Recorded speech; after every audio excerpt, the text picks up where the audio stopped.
समक्ष अम्बाला मंडल व हरियाणा नाट्य विद्यालय खंडाल की ओर से ये संयुक्त रूप से प्रस्तुति कार्यक्रम दी जा रही है। आइए उसकी आगामी कड़ी में मैं बुलाना चाहता हूँ आंचल को, जो देशभक्ति प्रस्तुति है कि किस प्रकार अभिनय की प्रस्तुति दे रही कि किस प्रकार से वो अपना अभिनय दिखाती है और एक स्पीच के माध्यम से उसकी प्रस्तुति रहेगी। आइए मैं निवेदन करूंगा आंचल जी जहां पर मेरी जल्द से जल्द मंच पर आकर अपनी प्रस्तुति दे। कुमारी आंचल।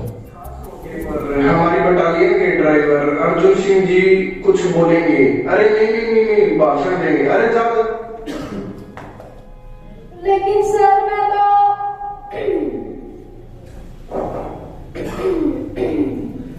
भारत माता की जय, वंदे मातरम। यार सर कहाँ फंसा दिया आपने। मैं आपसे क्या बात करूं कुछ समझ नहीं आता।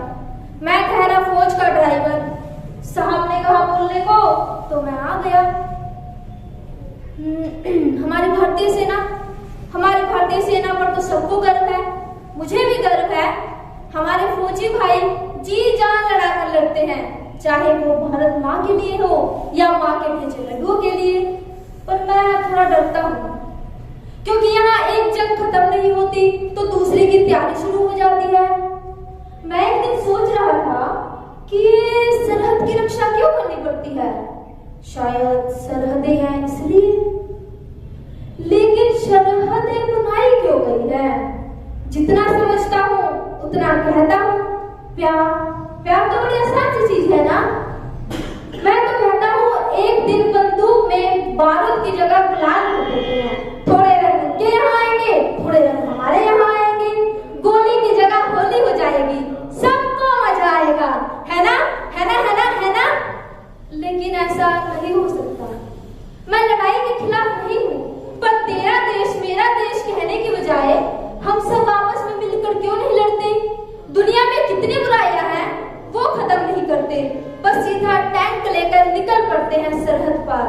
अरे दुनिया को बम्बों से तोड़ने की जगह हम प्यार से क्यों नहीं जोड़ते। युद्ध से किसका पेट भरता है।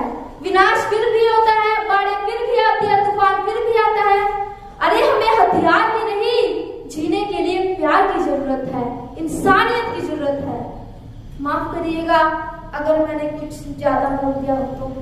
साहब मैंने कहा था ना मुझे भाषण देना नहीं आता।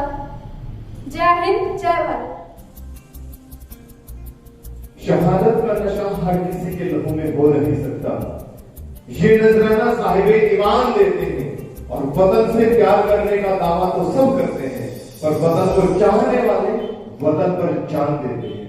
जी हाँ, भारतवर्ष में एक ऐसा नेता पैदा हुआ जिन्होंने पूरे देश में एक सूत्र में बांधने का प्रयास किया और उनकी एक आवाज पर जहां पूरा देश अपना रक्त देश के नाम करने के लिए तैयार हो गया था। मैं बात कर रहा हूं हमारे बीच में एक ऐसे प्रस्तुति लेकर आए हैं अवधेश कुमार जी। सुभाष चंद्र बोस की प्रस्तुति लेकर आ रही है श्री अवधेश भारद्वाज।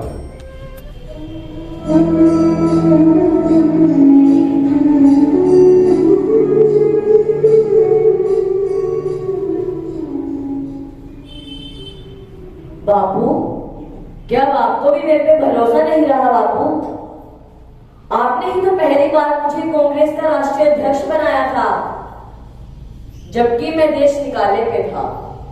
और अब जब मैंने खुद जीत हासिल की है, आप मुझे नहीं चाहते। मैंने ऐसा क्या किया है बापू। आप कहते हो कि हमें अपनी आत्मा की आवाज सुननी चाहिए, तो क्या आपको ये लगता है कि मैं आपके बताए रास्ते पे नहीं चलूंगा। इसलिए आप चाहते हैं कि आपका सुभाष इस्तीफा दे दे। आप कहते हैं कि मुझे अनुशासन के मार्ग पे चल के अहिंसा का व्रत ले लेना चाहिए।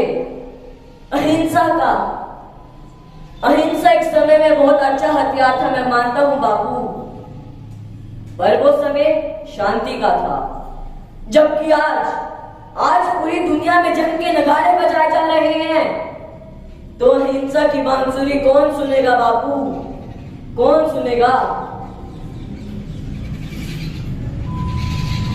मुझे पता है कि मेरी इन्हीं बातों के कारण से कांग्रेस ने मुझको बैन लगाया है और आपने भी उनका साथ दिया है। पर क्या आपको नहीं लगता विश्व युद्ध का फायदा उठाकर हमें अंग्रेजों को देश से बाहर धकेल देना चाहिए? ऐसा मौका फिर नहीं आएगा बापू।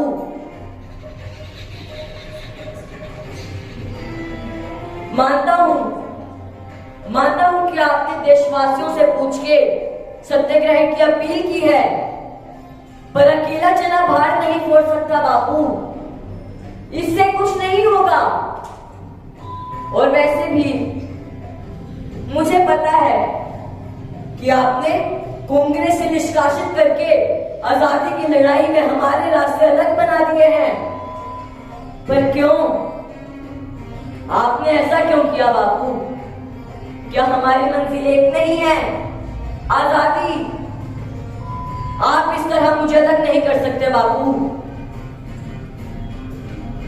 और मुझे पता है कि आपका प्यार फूल से भी कोमल और पत्थर से भी कठोर है, पर मैं भी तो आपका पीड़ा बेटा ही हूं ना। और वैसे भी कभी आपने ही कहा था कि अगर तुम अकेले रह जाओ और सत्य तुम्हारे साथ है तो आगे बढ़ने से डरना मत। मैं नहीं डरूंगा मैं बापू। मुझे पता है कि आप मेरे तरीकों से सहमत नहीं हो, पर मुझे यह भी पता है कि अगर मैंने अपने तरीके से सत्य के मार्ग पे चल के देशवासियों के मन में आजादी की लो जगा दी तो मेरी पीठ थपथपाने वालों में सबसे आगे आप ही होंगे बापू। ठीक है, फिर मुझे आशीर्वाद दीजिए कि मुझे अपने मार्ग में सफलता मिले। रक्त शिराओं का ठहरे तो काला पानी पढ़ लेना, राजगुरु भगत सुखदेव की अमर जवानी पढ़ लेना, और भारत की नारी को मत ढूंढो फैशन की गुड़ियाओं में। भारत की बेटी क्या है? झांसी की रानी पढ़ लेना। उसी करेक्टर को लेकर हमारे बीच में कुमकुम आ रही है। मैं निवेदन करूंगा कुमकुम से कि आप आए और अपना एक्ट प्रस्तुत करें। कुमारी कुमकुम। झांसी की रानी रानी लक्ष्मीबाई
यदि है किसी में इतना साहस तो उसे छू कर दिखाओ, काट कर रख देंगे।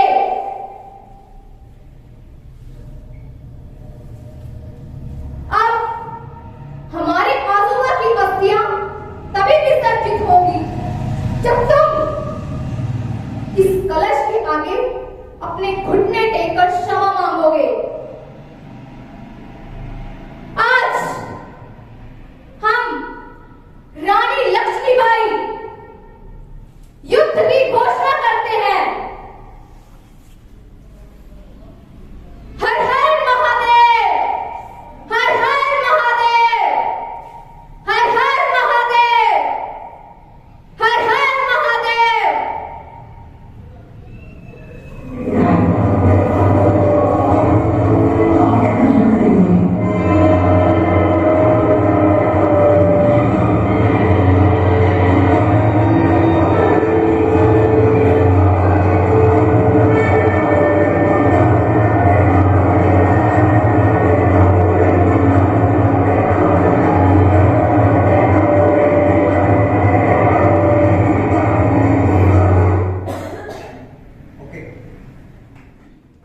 ये जिंदगी हवन है वतन के लिए और कह गई फांसी में फंसी गर्दनें, ये हमारा नमन है वतन के लिए।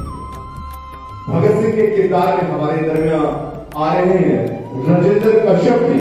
मैं निवेदन करूंगा राजेंद्र जी आप आए और अपनी प्रस्तुति इस प्लेटफॉर्म पर। श्री राजेंद्र कश्यप। न सुकून से जीना न चैन से सोना, बहुत मुश्किल है भगत सिंह का बाप होना। बचपन से ही कुछ अलग था मेरा भगत। एक दिन देखा मिट्टी में कुछ दबा रहा था। मैंने पूछा तो बोला, बापू इनकलाबी हो रहा हूं, धरती में पिस्तौल बो रहा हूं। एक बीज से हजारों बंदूकें जन्म देंगी, अंग्रेज गिन नहीं पाएंगे, इतनी गोलियां चलेंगी। मैं तभी जान गया था कि ये गुरु गोविंद सिंह जी का लड़ाका है। अकेला ही 1.25 लाख से लड़ेगा, सहरा बांध के घोड़ी नहीं, फंदा चूम के फांसी चढ़ेगा। और आज वो दिन नहीं पहुंचा। भगत जा रहे हो? हाँ बाबू, बड़े दिन से जिसका इंतजार था वो शुभ घड़ी आई है। आज मौत से मेरी सगाई है। इनकलाब! इनकलाब! इनकलाब!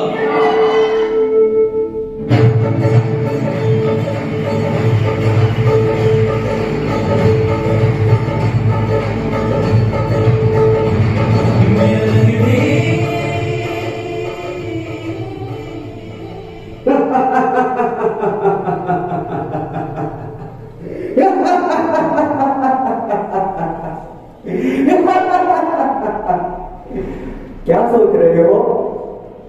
अंग्रेजों ने हमें पकड़ा, यही यही यही नहीं, हम अपनी मर्जी से यहां आए हैं। हम अंग्रेजों को बताना चाहते हैं कि हम काया नहीं जो डर जाए। यह समस्त भारत हमारा है और हम इसे आजाद करा कर रहेंगे। इनकलाब जिंदाबाद! इनकलाब जिंदाबाद! क्या कहा? क्या कहा तुमने? इनकलाब क्या है? इनकलाब इनकलाब एक सोच है जुल्म को मिटाने की। इनकलाब एक लड़ाई है आजादी की। इनकलाब एक क्रांति है समानता संभाव की। इनकलाब एक जंग है भ्रष्टाचार के खिलाफ। इनकलाब एक आशा है न्याय को पाने। और इसीलिए हम सब भूख हड़ताल पर हैं। हमें आप पर गर्व है कि आप देश के लिए जीते हैं। आज हमारी हड़ताल को 63 दिन पूरे हुए हैं और आप अडिग है। ये क्या? जतिंदा की आवाज? जतिंदा? जतिंदा? अरे क्या कर रहा है? जतिंदा पानी मांग रहा है, उसे पानी पिलाना। अरे वो तड़प रहा है, उसे पानी पिला। अरे वो मर रहा है, उसे पानी पिला। जतिंदा हिम्मत से काम लो, जतिंदा। जतिंदा हिम्मत से काम लो, जतिंदा।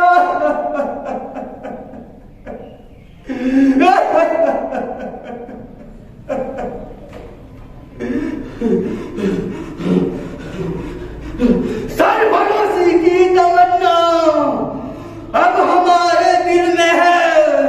देखना है जोर कितना बाजुए का दिल में है। एक जतिंदा के मरने से यह मत सोच लेना कि हिंदुस्तान की रगों में उबलता है आजादी का लहू ठंडा पड़ जाएगा। यह और शोले बनकर उबलेगा और अंग्रेजी सत्ता को खाक में मिला देगा।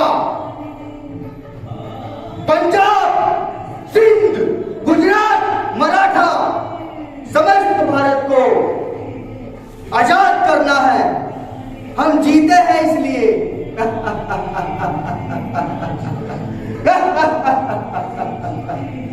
हम जीते हैं इसलिए क्योंकि हमें देश के लिए मरना है।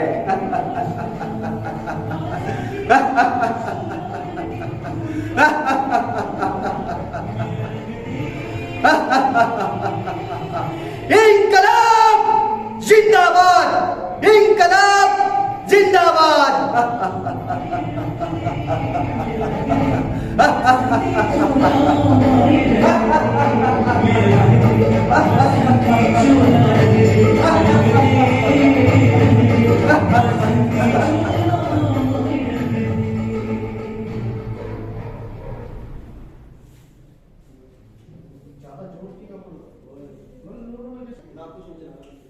हरियाणा कला परिषद के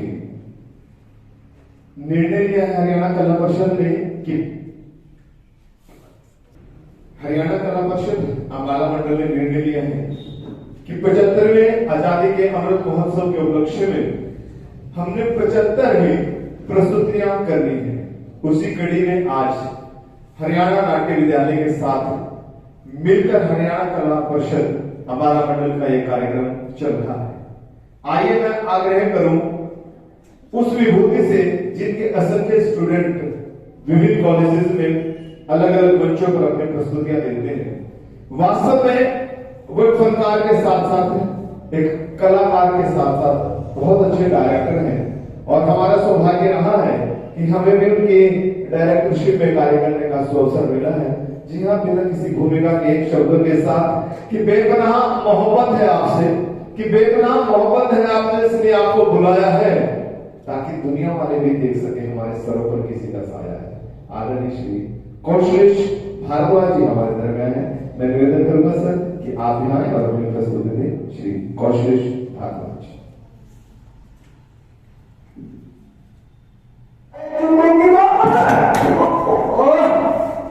ये आगे किसने लड़ाई थी? किसी को कुछ समझ में नहीं आता कि आदमी सुबह घर से निकले शाम को घर आए तो कम से कम उसे इस कुर्सी से टक्कर को ना मिले। और आप लोग भाई साहब, आप लोग यहां क्या करने के लिए आए हैं? अच्छा एक्टर देखा नहीं कि लगा के दरवा खड़े हो गए। अरे वाह, बड़े आए कौशलेश की एक्टिंग देखने वाले। करके दिखानी है, तुम्हें भी देखनी है और तुम्हें भी।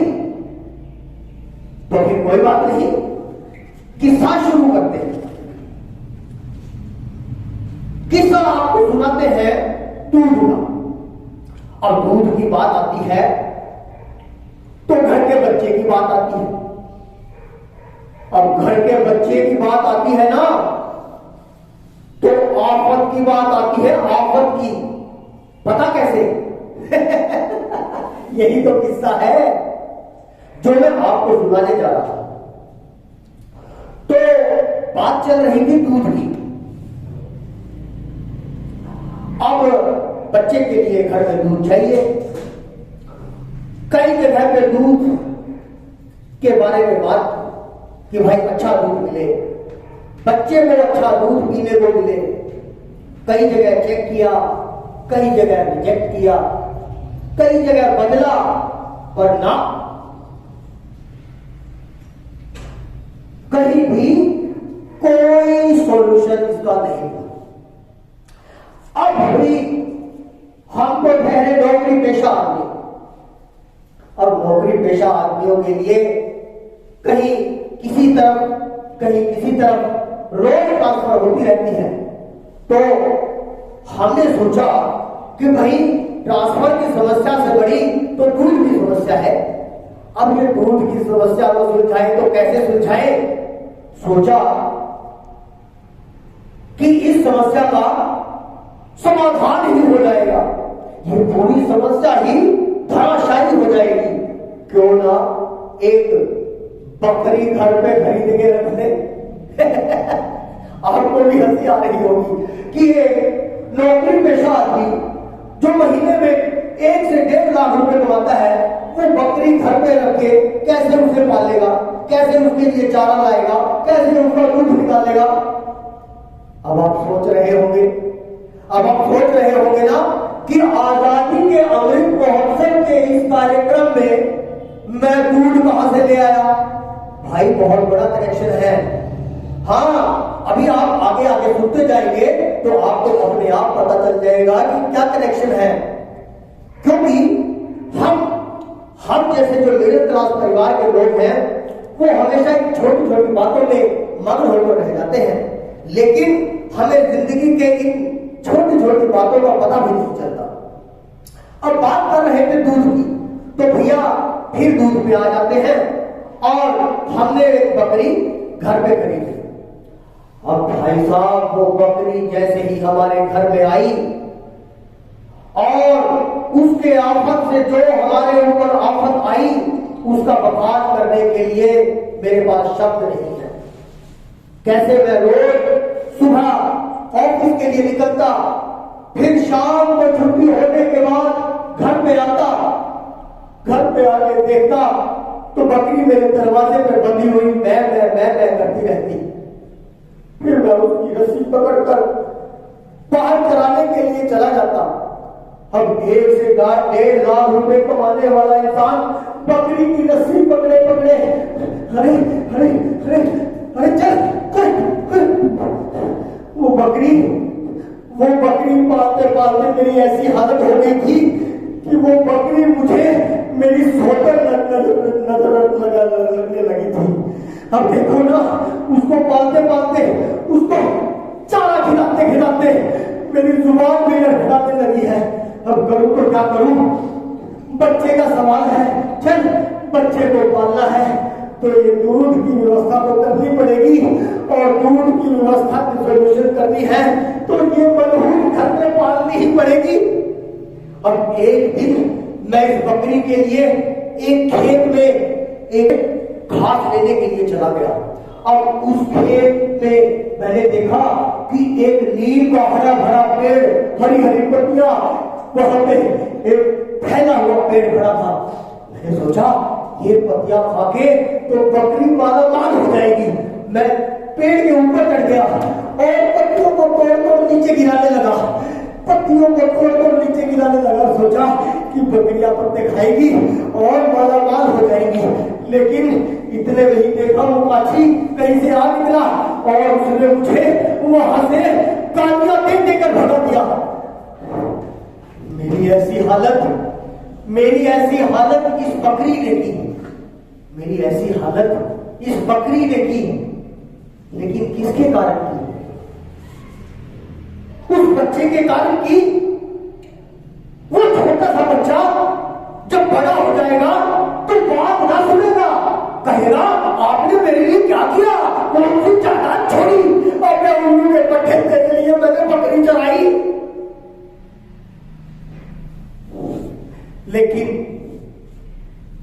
इन बच्चों के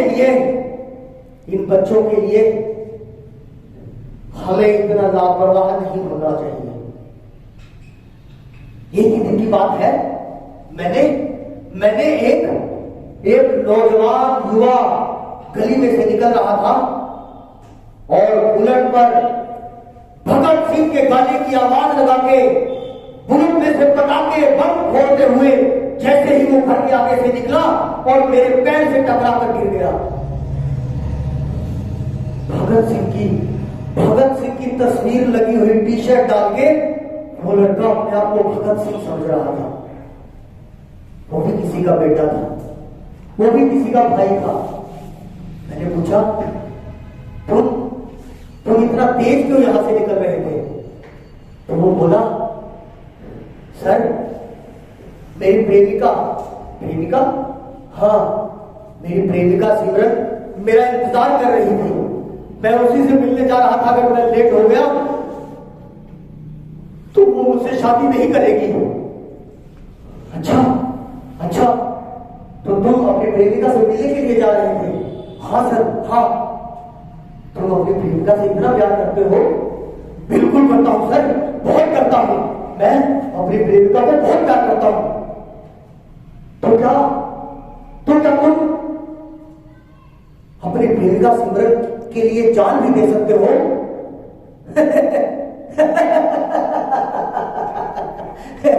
अरे क्या बात कर रहे हैं सर, जान अरे प्यार में सर जान देना ना देना तो ये कहने की बातें होती हैं। कौन जान देता है? वैसे भी अभी 2 दिन पहले ही तो मिली है। कौन प्यार में जान देता है? कौन जान देता है? कौन अजनबियों के लिए जान देता है?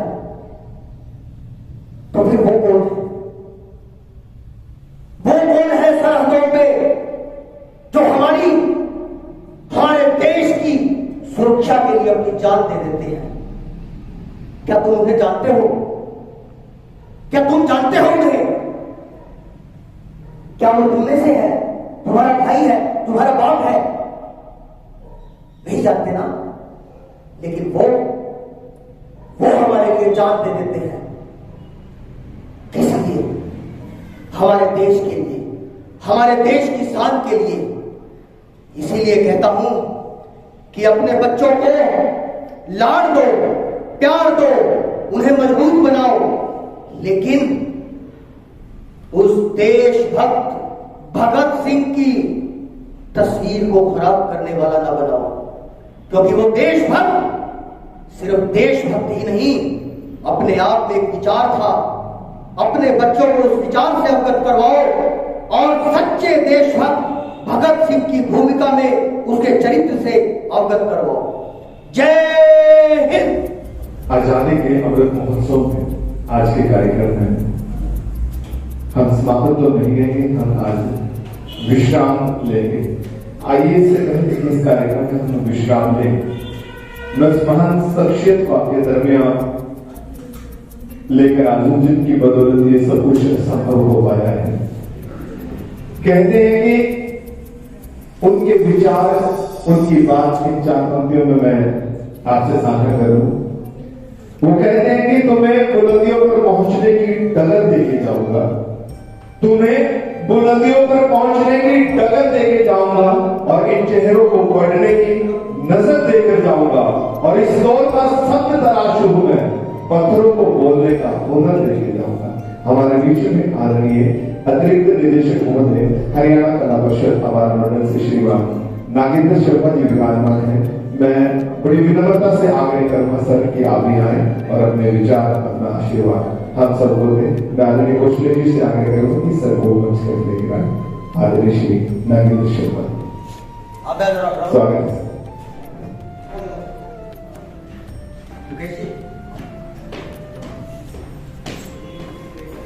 जैसा कि हम सभी जानते हैं, यह वर्ष भारतवर्ष के लिए कितनी अहमियत रखता है और यह वर्ष भारतवर्ष को लेकर पूरे विश्व में क्या अहमियत रखता है, ये हम सब जानते हैं। हमारी आजादी का 75वां वर्ष है। आजादी का अमृत महोत्सव हम मना रहे हैं। यह सोच जो आदरणीय प्रधानमंत्री नरेंद्र मोदी जी ने हम सबके समक्ष रखी और इस सोच के पीछे जो अहम बात है कि हम जो आजादी का मजा ले रहे हैं, उसके पीछे जितने भी शहीद हुए उनको हम सच्ची श्रद्धांजलि दे सकें, दिल से उनको हम याद करते हैं। एक छोटी सी कोशिश हमने भी, जो मंच हमें सरकार ने दिया है, उसको लेकर एक छोटी सी कोशिश की है। 5 जिले मेरे पास हैं, उन जिलों से 75 कलाकारों को चुना। हालांकि समय कुछ ऐसा चल रहा था कि ऑनलाइन हमें प्रस्तुतियां देनी पड़ी, फिर भी एक कोशिश थी वो 75 कलाकारों को इकट्ठे लेकर एक डिजिटल मंच के माध्यम से दर्शकों तक उनकी प्रस्तुतियों को पहुंचाने की कोशिश हमने की। आज मैं करनाल में हूं और करनाल में जिन बंधुओं ने इस कोशिश को अंजाम तक पहुंचाने की हिम्मत की और साथ दिया, उन सबका मैं धन्यवाद करूंगा। कौशलेश भागवत जी, कौशलेश जी से फोन पे बात हुई थी तो एक ही बार में इन्होंने ये बोला कि हो जाए, तो बहुत अच्छी बात लगी। इस मंच के माध्यम से मैं सभी कलाकारों को धन्यवाद करना चाहूंगा कि उन्होंने कम समय में बेहतरीन प्रस्तुति देने की कोशिश की है। उन सबका मैं बहुत बहुत धन्यवाद।